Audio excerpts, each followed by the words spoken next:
Fala, galera. O Palmeiras reagiu no segundo tempo e venceu de virada no Morumbis. O Palmeiras venceu o São Paulo por 3-2 e segue a caça ao líder Flamengo. Vamos acompanhar aí a turma do Sport Center analisando este jogo. De analisar essa partida de várias maneiras, né? Tá muito claro que o São Paulo foi superior no primeiro tempo e o Palmeiras foi superior no segundo tempo. Primeira questão, diferença de elencos. Né? O Abel mexeu bem no time, mas ele tem um elenco com muito mais fartura, tem muito mais opções para mudar o cenário de jogo, trocar nomes e fazer o time evoluir. E do outro lado, o São Paulo tem muitos problemas. Tem um elenco desajustado, um elenco desequilibrado, um elenco muito desfalcado. O Lucas Moura jogou só os últimos 10 minutos, entrou com 35 do segundo tempo, o Oscar ficou no banco. E aí o São Paulo tira o Marcos Antônio, que é o motorzinho do time, que fez muita falta no jogo da volta contra a LDU, e coloca o Rodriguinho, que é um jovem, é um talento, mas que entrou muito mal na partida. De um lado o Maurício entrou e subiu muito o Palmeiras de produção, o Rodriguinho foi decisivo no gol de empate, no 2-2, ele que erra uma bola, né, dá um passe para trás ali de forma equivocada, né, e contribui também, né, para a alteração no placar. Outra coisa, o Abel acho que não vai falar isso na coletiva, mas é bom lembrar. Quando o Palmeiras perde ou quando o Palmeiras tem dificuldade, ele lembra a diferença de um dia de descanso. São Paulo jogou quinta-feira à noite em Fortaleza, o Palmeiras jogou em casa contra o Vasco na quarta-feira, não jogou que ele abriu um placar elástico logo no começo, né? E deu até para se poupar, se preservar durante o jogo. Sim. Então o Palmeiras, que tem muito menos... Não, e o São Paulo ainda jogou com um a menos por um bom tempo, Exatamente. Né? Então, além dessa diferença abissal hoje de elenco, né, de condições que um treinador tem e que o outro treinador tem, o São Paulo ainda estava muito mais desgastado, sofrido, e a gente sentiu isso na partida. Então acho que isso também explica um pouco da queda de produção do São Paulo, além da subida de produção do Palmeiras. Mas tem uma coisa que não pode deixar de ser dita nesse clássico, a vitória do Palmeiras. Você pega a tabela, ela é espetacular. Se você pegar o caminho do Palmeiras daqui até o final, esse era um dos jogos mais complicados pela história, rivalidade, jogo no Morumbi, claro, onde historicamente o Palmeiras não vence tão facilmente os jogos. O jeito que aconteceu para o Palmeiras é fundamental, coloca ele nesse momento matematicamente numa condição... até talvez pelos matemáticos de favoritismo em relação ao Flamengo, porque ele tem um jogo a menos, mas ele tem vantagem no número de vitórias. Ele ganhando o jogo contra o Juventude, mesmo que o Flamengo vença o Bahia, não vai ser uma vitória tão impactante do Flamengo como foi essa do Palmeiras. E a derrota para o São Paulo ela é terrível porque o São Paulo estava entrando no G6 com a vitória. Sim. São Paulo Mirassol perdendo, né? Perdeu pro Corinthians. Alguns times têm dado uma rateada, Botafogo, Mirassol, e o São Paulo tenta chegar ao G6. São Paulo para na tabela, tá atrás até do Fluminense, que tem 2 jogos a menos. O São Paulo deixa de quebrar um tabu. O São Paulo não vence o Palmeiras desde a Copa do Brasil de 23. E o São Paulo estava conseguindo quebrar esse tabu, e o que, de certa forma, traria um pouco de paz para o São Paulo e a sua torcida. O Morumbi não estava lotado hoje. A torcida do São Paulo, nesse fim de semana, fez uma série de protestos em várias cidades, até em outros países, Japão, Estados Unidos, Londres, torcida fazendo protesto fora Casares. Então, uma ruptura, uma cisão, uma crise no São Paulo, política, administrativa da torcida. Uma vitória contra o Palmeiras talvez amenizaria a situação. Claro. E então, com a derrota, a situação se complica na tabela para o São Paulo. Eu espero, e certamente vai acontecer, um choro muito grande por parte da direção do São Paulo, da comissão técnica do São Paulo e dos jogadores em relação à arbitragem, que a gente vai falar daqui a pouco, porque a arbitragem foi, para mim, absolutamente decisiva. Foi decisiva? Foi decisiva para a virada do Palmeiras. Para você, o que foi decisivo, Zé? A arbitragem ou as mudanças que o Abel fez? Boa tarde. Boa noite. Já vou mandar esse abacaxi para você. Aí, vovozinho, já chegou já no meu gogó, já, pô. Cheguei direto. Arbitragem, o caramba, tal. Boa noite, vovozinho. Boa noite. Porque assim, 2 coisas aconteceram no segundo tempo. No primeiro tempo, o Palmeiras não estava jogando e o São Paulo estava jogando um clássico. Sim, sim. No segundo tempo, 2 coisas aconteceram. Sim. As mudanças que o Abel fez e as questões da arbitragem. O que foi decisivo? Primeiro, boa noite, Bruno. Boa noite, Bubu. Pô, um tempão, né, Bubu? Boa noite, vovozinho. Boa noite a todos que estão nos assistindo. Acho que primeiro, o São Paulo poderia ter matado o jogo, né, no primeiro tempo. Sim. Né, com 3-0, se eu não me engano. Não, 2-0, desculpa. Teve o probleminha ali no segundo tempo. Vamos dizer, depois eu vou entrar na arbitragem. Eu acho que dois fatores foram importantíssimos hoje na mudança de jogo. Primeiro, o elenco, como o Bubu ressaltou aqui, e o trabalho do Abel. O Abel fez um trabalho sensacional. No primeiro tempo, o Palmeiras não existiu, tinha muitos problemas. O São Paulo com 3 zagueiros contra 1. O Flaco Lopes saía para jogar no meio-campo e não conseguia encontrar a marcação. O São Paulo com 3 jogadores no meio-campo e o Marco Antônio rodando o tempo todo. Estava muito bem o Marco Antônio, né? Dificultando a vida dos jogadores do Palmeiras na marcação. Aí o Crespo deixa os 2 jogadores de lado de campo para baterem com os 2 laterais do Palmeiras, né? E aí tanto o Felipe... péssimo, isso, né? Tanto o Felipe Anderson como o Veiga, eles entravam... O Anderson um pouquinho mais entrava, né, para jogar por dentro, o Veiga tentava sair um pouco mais para abrir os espaços ali, para abrir um corredor e poder jogar mais próximo ali da lateral esquerda, né, lateral direita, perto do Giai. Só que o São Paulo estava bem arrumadinho. Então, quando o Palmeiras tentava jogar, o São Paulo pressionava, roubava essa bola e criava essa superioridade numérica. O Palmeiras tentou, nos primeiros minutos, fazer uma marcação individual, conseguiu, só que a partir do momento que sai o gol, e aí é um erro individual, um erro dos jogadores do Palmeiras, que todo mundo ficou olhando a bola. Ninguém olhou o posicionamento, é uma saída de bola, o Murilo tocou a bola ali no Flaco, o Flaco não conseguiu dominar essa bola e todo mundo estava olhando a bola. O próprio Gustavo, se ele dá um passezinho, acho que um pouquinho mais à frente, ele percebe, acho se não me engano, ele deixa olha lá, tá todo mundo olhando ali, ó. Sim. Ninguém olha a bola o posicionamento, né? tá O Murilo tá fora, né? Se ele sai um pouquinho, talvez ele deixasse o Gomes, né? O Gomes. É o Gomes. Ele isso. deixaria o Luciano, acho que na linha ou um pouquinho na frente, aí seria impedimento. Mas é a saída de jogo, então você tá olhando para a bola, muitas vezes você não se concentra na questão do sem a bola, né? Onde que eu vou me posicionar. No segundo tempo, o Palmeiras voltou a jogar aquele Palmeiras...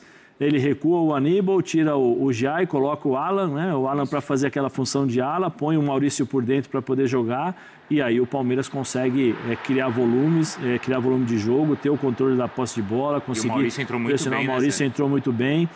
O São Paulo, quando cansa o Marco Antônio, o São Paulo morre. Né? O São Paulo não consegue jogar, não tem outro jogador para fazer isso. Só que aí a minha crítica vai também ao Crespo. Não tem o jogador, mas eu não posso tirar 6 por meia dúzia. Você não pode tirar o Marco Antônio, que é um armador, que é um cara que participa do meio campo, que ajuda, que se posiciona, e colocar o Rodriguinho, que é mais meio atacante. Ou seja, você abre o campo. Se você já tem dificuldade de manter 90 minutos com a mesma intensidade, porque o Palmeiras mudou, é um outro ritmo, é uma outra forma, você abre ainda mais o seu time. Pelo contrário, ele deveria fechar. Pô, eu tô com dificuldades, eu vou tirar o Marco, tá fechado, então eu vou fazer 2 linhas de 4 aqui, vou deixar bem próximos aqui, porque o Palmeiras mudou, vou colocar ali na frente, vou deixar o Luciano junto com o Tapia, daqui a pouco eu tenho uma substituição que eu posso colocar o Lucas junto com o Luciano ali na frente, mas eu mantenho meu time próximo, 2 linhas para poder jogar, porque eu sei das minhas limitações. Mas não, ele continuou jogando com o mesmo sistema de jogo, com a mesma forma de jogar, e aí o Palmeiras deitou e rolou. O Palmeiras controlou o jogo, Maurício, o próprio Alan, quando entra também, dá outro volume de jogo, outra dinâmica. Então, acho que o Abel fez um trabalho sensacional para a virada. Aí, depois, nós podemos questionar as questões da arbitragem. Expulsão para mim não, pênalti. O pênalti para você em cima do Tapia. Já vamos para esse assunto da arbitragem, então? Para mim foi pênalti em cima do Tapia. Ah, mas foi sem querer. Não tem. Sem querer também é pênalti. Sem querer também é falta. O Alan ali escorrega e acerta o jogador do São Paulo. É falta. Não tem. E até porque o Tapia estava no lance. Não é que ele estava fora do lance. Ele poderia pegar... A bola não tinha passado já, Zé? Mas ele estava mais próximo também. Ele também poderia recuperar essa bola. Então, para mim, foi pênalti. E, assim, provavelmente cada um vai ter uma opinião. Vamos pôr o lance. Eu acho, por exemplo, o Andréas correu o risco de ser expulso. Logo depois, né? Para mim, ele poderia ser expulso fácil, porque ele vem para dividir com a sola já bem alta. Mas ele pegou a bola, mas a intenção dele não foi dividir com a bola, a intenção dele foi se proteger, né? Porque ele achou também que o Marco vinha. Olha lá, o Tapia estava no lance, o Tapia não estava fora do lance. Ele não é que ele estava fora do lance totalmente, a bola estava distante, ele estava no lance. Ali é pênalti. O Tapia ia pegar a bola, ali é pênalti. Isso aí é pênalti, não tem esse negócio. Eu não sei se ele ia pegar a bola, mas eu também achei pênalti. Isso aí é pênalti. O Abate assim, eu vou falar do Abate que eu estou bem tranquilo, porque desde que ele começou, eu sempre achei ele fraco. bem tranquilo. E aí não é do Palmeiras, não, ou do São Paulo. Para mim, eu sempre achei ele muito ruim. Eu acho ele árbitro ruim, arrogante. Eu não gosto, eu particularmente não gosto. Tem gente que gosta, eu não gosto. Eu sou mais o Klaus, acho o Klaus muito mais árbitro do que ele. Isso aí é pênalti. No mínimo, vai ao VAR. No mínimo. O VAR tem que chamar e falar assim, Abate, vem cá. Dá uma olhadinha, porque o jogador do Palmeiras mesmo, escorregando, bateu. Eu tô curioso para ver. É a regra 12. Eu consultei aqui os árbitros, que eu tenho amizade, e os caras falaram, imprudência. Regra 12, pode pegar. Eu acho que, eu não sei, eu pedi para os nossos repórteres até que estão lá, eu quero ouvir o Bubu e o Zinho, porque tem a revisão ali do VAR, né? Porque o árbitro, o Abate, ele pede para esperar, né? E aí o Abate, ele chama os dois, não é, Bubu? Ele chama o Luciano e o Gustavo Gomes. Aí ele dá uma explicação para os dois e explica por que ele não deu pênalti. Seria interessante a gente ouvir do Luciano ou do Gustavo Gomes qual foi a explicação, desculpa, já que a gente não pode ouvir o Abate. Provavelmente ele falou o seguinte, o Tapia estava fora do lance. Não existe isso. Provavelmente ele deve ter falado isso para o Luciano. O Tapia não estava participando do lance. Não existe isso, é a mesma coisa. Eu vou lá e faço uma falta fora do lance, mas o lance está lá e eu estou fazendo uma falta aqui, isso não é punição? Não é uma punição? O que você acha, Bubu? Para mim, esse pênalti é escandaloso. Escandaloso? Esse pênalti é escandaloso e isso vai ter desdobramentos. Vamos ver qual vai ser o áudio do VAR, né? Porque o Abate que errou em campo... Mas tudo bem, você pode, né? Calma, deixa a jogada seguir, Bubu, vamos ver. Bubu, Era um lance muito fácil. Ali não tem mas como errar, Bubu. Mas hoje tem a tecnologia, tem o VAR. Então, é importante depois a gente escutar e a CBF vai ver e eu acho que vai ter punição para arbitragem. Porque esse lance, o Zé ouviu alguns comentários de arbitragem, eu ouvi todas as pessoas que eu vi, e eu ouvi mais palmeirenses, inclusive. Eu também. É unanimidade. Esse é um pênalti que a gente pode classificar como um pênalti escandaloso. E com a tecnologia, o árbitro na velocidade do lance, a bola passou e tal, você pode dar alguma desculpa. Com a tecnologia, com o VAR, não dá para não dar um pênalti como esse. Né? Talvez o São Paulo não convertesse. O Luciano tinha tantas vezes do pênalti que ele pegou a bola e bateu o pênalti. Aliás, ele pega a bola posso lá... falar uma coisa? Eu também achei pênalti. Mas sabe qual é o problema desse lance? É a displicência do Luciano.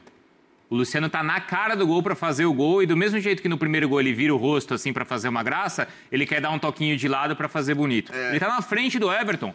Foi a displicência do Luciano que acabou causando esse pênalti não marcado. Ali ele não tinha perna direita para chutar, Bruno. Não, mas ele chuta com a esquerda. Não, ele bate com a perna esquerda. Ele tava levando aqui, o jogador do Palmeiras estava chegando. Põe de novo aí o lance. Ele tá na frente do Everton. Se ele bater aqui, ó. Chamado pênalti culposo. Ali ele tinha que dar o estilo... Pra mim, ele tá... Olha lá, ele tá na frente... mas ele tá na frente do... Olha lá o Everton, aí, ó. O gol tá na cara dele. Mas o Gustavo arrebenta com ele, porque o Gustavo ameaça de dar o bote nele e ele tira o tempo do Luciano. Pra mim... Aí ele toca pro... Tá vendo? Aí, pra mim tem uma tremenda displicência do Luciano. Pra mim.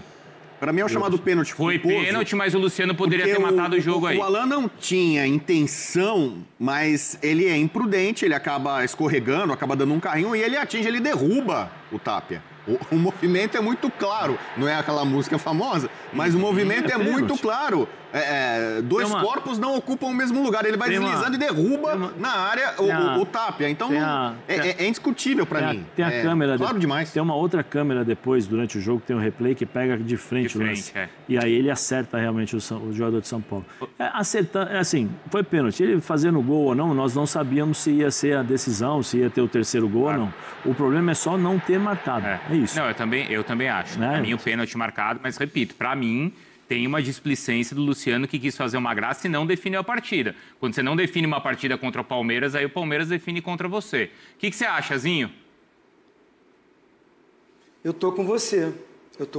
Acho que o Luciano tinha todas as possibilidades de finalizar, mas não quer dizer que o lance não vai ser finalizado com um possível pênalti. Eu também daria pênalti. O garoto não teve a intenção, escorregou, mas aconteceu contato. E acho que até se ele não encosta no... Foi o Tapia, né? O Tapia não ia nem fazer o gol, porque ele ia alcançar a bola, mas estava de costas para o gol e chegando dois zagueiros do Palmeiras. Ia ter lance, ia acontecer muita coisa. Não sei se o São Paulo chegaria a fazer o gol, se o lance prossegue. Mas, assim, eu também analisando, acho que o Luciano teve não quer dizer que isso, por causa disso, não tem que marcar, tem que marcar o pênalti. Tem que marcar o pênalti. O garoto escorregou, sem querer ou não, derrubou o Tapia. E seria uma coisa assim, uma infelicidade, porque provavelmente seria mais complicado sair o gol, e por um escorregão dele, ele teve a infelicidade de derrubar o atacante. Pênalti. Agora, analisando o lance, o Luciano poderia ser mais objetivo. Ele chamar a responsabilidade. Eu adoro o Luciano, tá? Eu elogio o Luciano direto. Zé Elias acompanha aqui, a gente está sempre junto no programa. Eu acho que o Luciano é um cara importantíssimo para o São Paulo, mas nesse lance aí, ele podia chamar a responsabilidade para ele. Porque o passe que ele deu foi ruim. O Tapia não faria o gol no primeiro momento. O Tapia teria que ir em busca da bola para construir uma nova jogada. O passe que ele deu não sairia o gol de início, porque o Tapia está longe. E eu acho que ele tinha a possibilidade, dentro da área, entrando na pequena área, para finalizar. Acho que a decisão dele foi errada. Para mim, ele tinha que bater. O atacante chama a responsabilidade e dá a chapada. Ou escolhe um outro lance. Agora, depois disso, pênalti. O juiz errou e o VAR mais ainda que nem chamou. Porque é bem provável e que o São Paulo emita aquela nota contra a arbitragem, representação e tudo mais. E eu acho que tem motivo, sim, pelos dois lances que eu concordo com vocês.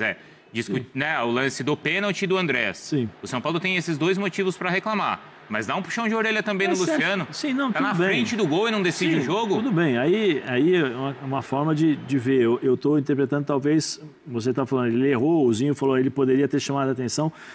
Mas eu estou tentando entender o que aconteceu na cabeça dele, porque tem o Fux chegando e o Gustavo, ele faz o seguinte, ele dá o bote, ele ameaça que vai dar o bote e espera. Ô Zé, o passe foi mais difícil do que ele chutar pro gol. Isso, exato, Zinho. Mas ele se complicou quando o Gomes dá a ameaçada e para, entendeu? Eu achei que ele tava fazer uma graça. Ele tava com a cabeça baixa. Não, ele tava com a cabeça baixa achando que ia chegar. Tava 2-0. Tu viu o gol que ele fez? O gol como é que ele fez, Zé? Isso aí. Não, ele gosta de fazer umas graças. Isso aí é correto. Agora, desculpa. Ele gosta em clássico, ele chama a torcida assim, ele passou por um momento difícil, ele quis fazer outra graça e se deu mal. Vou falar, eu acho que o vovozinho não estava na sexta, eu não sei se eu falei na sexta ou eu falei na quinta.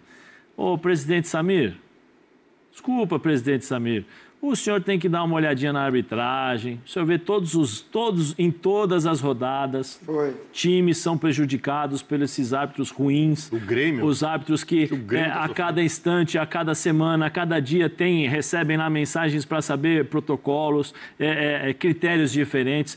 O Sintra e o Bassols não dá mais. Sintra, Bassols, por favor, muito obrigado pelo trabalho de vocês, mas, por favor, saiam, entendeu? Nós temos uma herança péssima do CNM. O CNM distribuiu o escudo FIFA para alguns árbitros que não têm condições de usar esse escudo, porque, teoricamente, os árbitros FIFA são os melhores árbitros, e nem isso não é verdade. E aí acaba prejudicando. Eu não estou falando do jogo de hoje, não. Estou falando de uma forma geral, nos últimos jogos. O que aconteceu com o Grêmio ontem... Sim. É absurdo. Então, eu vou te dar uma informação que quem trouxe aqui pra gente, viu, Bubu e Zinho? O André Hernan e o Felipe Silva trouxeram aqui pra gente que o Abate é visto como o principal árbitro do futebol brasileiro pela CBF. A CBF o trata assim com atenção e com responsabilidade porque entende que ele é o melhor. Tanto é que, desculpa, Zé, tanto é que ele apitou o jogo agora entre Flamengo e Cruzeiro, que era um jogo decisivo do campeonato, e apitou agora o jogo entre Palmeiras e São Paulo. Esse é o árbitro que a CBF entende ser o melhor na atualidade aqui no Brasil. Coincidência não, foi mal nos dois. Aí não somos nós que estamos falando. Foi mal nos dois. Foi mal nos dois. Então. Foi mal nos dois. Mas você lembra, Zinho, acho que foi o ano passado do Zanovelli também, ele apitou um jogo em Fortaleza, também foi mal pra caramba, todo mundo achando que ele iria ser sacado da próxima rodada. Aí ele apitou num jogo mais complicado do que ele tinha feito, já um erro, aí cometeu o mesmo erro. Ou seja, essa arbitragem, e aí eu falo, vou tentar me colocar sempre Se a gente tiver o lance do Andrés, a gente pode colocar aí. No lugar deles, né? Eu não concordo com essa questão. Nós temos uma comissão, um está na Itália, o outro está na Argentina, o outro está nos Estados Unidos, manda um lancezinho para eles lá, olha, isso é pênalti, isso não é pênalti. Não é assim que vai funcionar. Não é assim que isso vai funcionar. Tem que ser uma coisa mais séria, uma coisa mais organizada. Isso aí é para ser expulso. Para você é expulsão aí, Zé? É expulsão, não tem a bola. Antes da bola, olha onde ele chega com o pé. O vovozinho aqui falou uma coisa, mas, por exemplo, se eu estivesse jogando, eu seria expulso rápido. O Felipe Melo seria expulso rápido. Mas aí não é, você tem que julgar a intenção. É que não dá para ver, né? Porque essa câmera, a nossa câmera não dá. Mais longe. O Andréas já chega com o pé para cima. Não tem diferença nenhuma do que o que foi expulso do São Paulo, o Rigoni. Sei. Entendeu? Não tem diferença nenhuma. Ele veio com a perna por cima. Fortaleza, né? Você, para dividir a bola, você não divide dessa forma. Você divide a chapada, ó. Chapa com chapa. Sei. Aí você divide. Não desse jeito. Ah, mas ele pegou a bola primeiro. Não interessa. Tem que quebrar a perna do jogador. Tem que abrir a perna do jogador para você tomar um cartão e ir na frente do árbitro. Na frente do árbitro, isso é um absurdo. E o tanto que ele sacou o cartão na hora. Lógico, eles, assim, de novo, nós falamos aqui sempre, né? Eu, vovozinho e tal, durante a semana. Os árbitros precisam jogar uma pelada uma vez por semana para entender a dinâmica do futebol. Sei. Para entender a malícia, para entender a maldade, para entender a intenção. Porque assim, Bruno, muitas vezes, eu não tenho... É o que a gente escuta mais nos comentários das arbitragens, é o seguinte... Ele não teve, como é que fala? A intensidade não foi... Sim, sim. Então, mas a intensidade como se mede? Quando quebra a perna, quando abre a perna, que aí você vai ver o sangue, você vai ver a perna quebrada. Essa é a intensidade? Você tem que julgar também a intenção. Porque na intenção, muitas vezes, ali ainda a tava maldade... 2-0. Foi logo depois do pênalti não dado aí pro São Paulo. Eu tô falando ao longo do campeonato, eu tô falando isso. Eu falo isso já desde o começo do ano. O Abel vai começar a falar. Vai lá, esse merece porque hoje ele trabalhou bem. Vamos lá. Wagner, qual é em relação ao Palmeiras, que consegue agora estar na liderança da competição? Palmeiras é líder do Campeonato Brasileiro. Gente, vou falar uma coisa para vocês. Nós estávamos aqui, tudo nós aqui, assistindo o jogo. Estava 2-0, começou o jogo, São Paulo, toque. Não faz isso com o Palmeiras. Faz 2 linhas de 5, fica todo mundo lá atrás, porque vocês não vão aguentar. E não aguenta mesmo. Só tem um time que eles amarelam e caga na carça, é o Corinthians. Contra o Corinthians eles cagam na carça. Contra nós eles têm que jogar de fralda. Eles perdem para nós, pode ser aonde for. É Paulista, Copa do Brasil, é só ver o que foi. Mas o Palmeiras é uma força tão grande fisicamente, é incrível. E aí ele consegue fazer, Vitor Roque, faz com Breno Bidon e faz com o menino que machucou. Como que chama o menino, número 19? Sousa. Faz o gol de cabeça. Faz 3-2. E aí, quando ele faz os 3-2, o que ele faz? Volta todo mundo, fica todo mundo atrás da linha da bola e ninguém mais passa. O Palmeiras é candidatíssimo e muito a ganhar os 2 títulos, Brasileiro e Libertadores. O que está acontecendo aí em relação ao Palmeiras, de tudo que você sabe aí, Wagner? É isso aí, craque. Olha, a gente está aqui na zona mista ainda aguardando, né, a chegada aqui dos jogadores do São Paulo e do Palmeiras para bater aquele papo pós-jogo. E o Palmeiras, que tinha um tabu contra o São Paulo, não perdia há 8 jogos. A última derrota foi na Copa do Brasil de 2023, quando o São Paulo se sagrou campeão. De lá para cá, em 8 jogos, agora com esse de agora, 9 jogos, são 5 vitórias e 4 empates. O Palmeiras mantém um belo tabu. E sexta-feira tem jogo atrasado do Campeonato Brasileiro, encara o Juventude, sem o Vitor Roque, que está suspenso com o 3º cartão amarelo. Craque. Vamos lá, então. Ó, a gente tem os gols separados. Vamos mostrar os gols do Palmeiras, cara. Não quero nem muito mostrar os gols do São Paulo. Essa força do Palmeiras veio da onde? Não sei, a gente está assistindo, nós dois aqui. Assistimos juntos o segundo tempo inteiro. É impressionante o Palmeiras, irmão. É impressionante. Independentemente do gol, do pênalti que não marcou, a gente não pode deixar de elogiar a Sociedade Esportiva Palmeiras. Não vamos tirar o mérito. Não pode tirar o mérito dos caras. Os caras são monstruosos. Flamengo, fique esperto, hein? Cruzeiro, fique esperto. Senão, o Palmeiras vai papar os 2 títulos, Brasileiro e Libertadores. E o que fizeram com o Grêmio ontem foi um absurdo do absurdo. A gente vai mostrar pro Godoy falar qual é essa força do Palmeiras para você que é sada. Ô, Netão, é o seguinte, o Palmeiras tem resolvido a maior parte dos últimos jogos, tirando o jogo contra o Corinthians, os jogos contra o Corinthians, ele resolve tudo com 30 minutos de partida. Pode ver, tem vários jogos aí, os últimos. 30 minutos está 3-0, enfim, o Palmeiras resolve com 30 minutos. Hoje ele se esqueceu de jogar no primeiro tempo, e aí no vestiário os caras acho que conversaram e falaram, vamos jogar agora? Vamos jogar no segundo tempo? Tem um negocinho aí eles, só para concluir, aí não tem um negocinho, eles entraram no segundo tempo e fizeram 3 gols, tem um negoção. Mexe bem quem fala mal. Eles venceram por 3-0 o segundo tempo. Que mexe bem Essa é uma baita vitória. Gente, tirando o lance da arbitragem, concordamos aqui. Isso também não é garantia de que o São Paulo, com o pênalti, faria o terceiro gol. Não. E com todo respeito ao São Paulo, um time que está vencendo por 2-0 em casa, é o que o Neto falou, tem que saber dar chute pro mato porque é de campeonato. Então, parabéns, Palmeiras. Vitória de campeão brasileiro. Olha, eu quero a opinião sua sobre o Palmeiras, depois a Marília e o Godoy. Aí eu vou mostrar os 3 gols.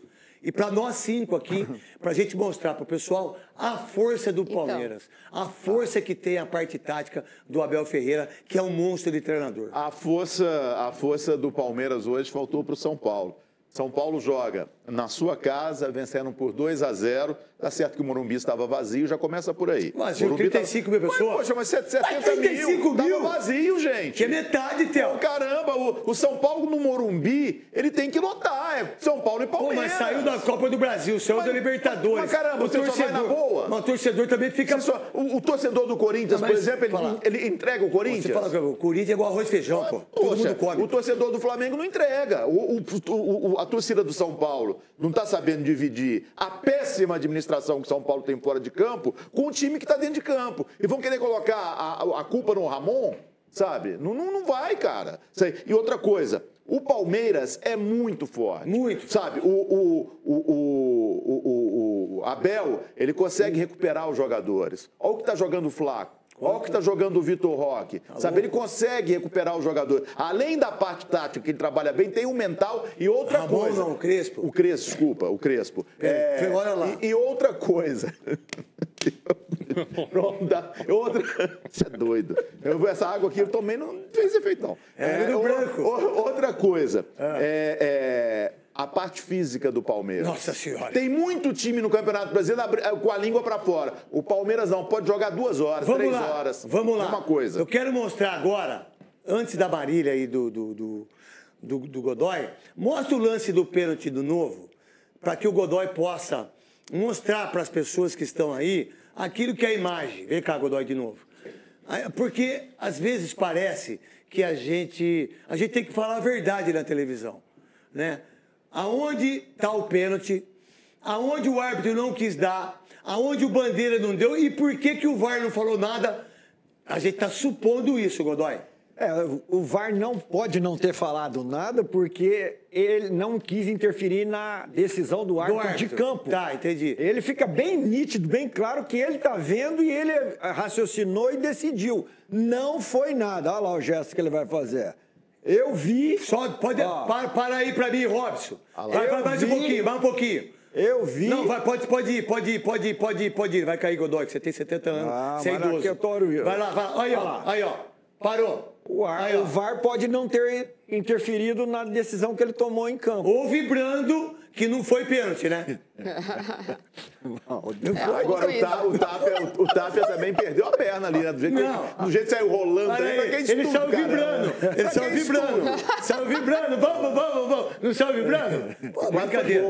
Mas tem como não dar esse pênalti? Essa é a pergunta para você, que é para mim, o maior especialista de arbitragem hoje. Se ele fez a linha de raciocínio em cima de acidental, que é o que a gente está deduzindo, foi sem querer, foi acidental, foi sem querer e entendeu que não deveria marcar falta e não marcou. Volta para o seu lugar na escolinha do ignorante Neto. Vamos lá. Agora, por que o Palmeiras... Rapidinho, gente. Por que o Palmeiras é tão forte, Marília, e depois Godoy? Para eu botar os 3 gols, para que a gente possa discutir essa força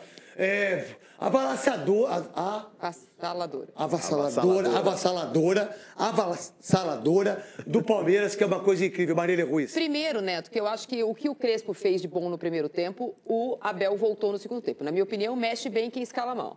Então, ele tirou o Veiga, que fez um primeiro tempo muito ruim. O Palmeiras fez um primeiro tempo muito ruim. Os 3 zagueiros e os 3 volantes do São Paulo conseguiram bloquear o meio de campo, que costuma ser o lugar que serve os 2 atacantes. E os 2 laterais do Palmeiras não jogavam. Ele voltou com o Maurício, que em meia hora tinha 2 assistências. Colocou o Alan no lugar do Giai, que não tinha feito nada. Os 2 laterais do Palmeiras não apareceram no primeiro tempo. E trocou o Murilo pelo Fux. Aí o Palmeiras virou um time, de fato. O jogo caramelo tá viralizando.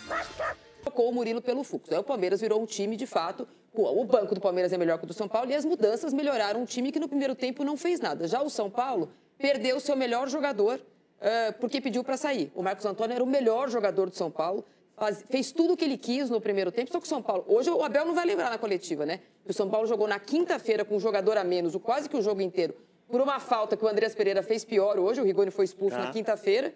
O São Paulo jogou na quinta, o Palmeiras jogou na quarta, um jogo muito mais fácil. E aí o São Paulo cansou no segundo tempo. Eu vou deixar... Em um clássico cheio de chances criadas e bem disputado no Morumbi, o Palmeiras venceu o São Paulo por 3-2 de virada e segue a caça ao líder Flamengo no Brasileirão. O tricolor abriu vantagem de 2 gols no primeiro tempo, com Luciano e Tapia.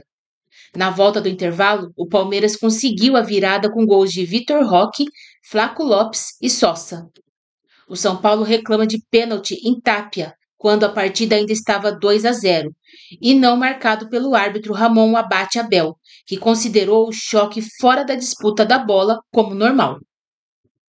A vitória deixa o Palmeiras com 55 pontos, mesma pontuação do Flamengo, que ainda entra em campo na rodada. O time carioca tem a vantagem no número de vitórias e por isso lidera a competição. O São Paulo, com 38 pontos, ocupa a 8ª colocação.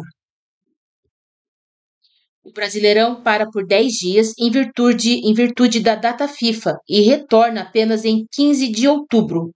Antes, no entanto, o Palmeiras entra em campo no sábado, dia 11, às 19 horas, contra o Juventude, no Allianz Parque, em partida remarcada e válida pela 12ª rodada.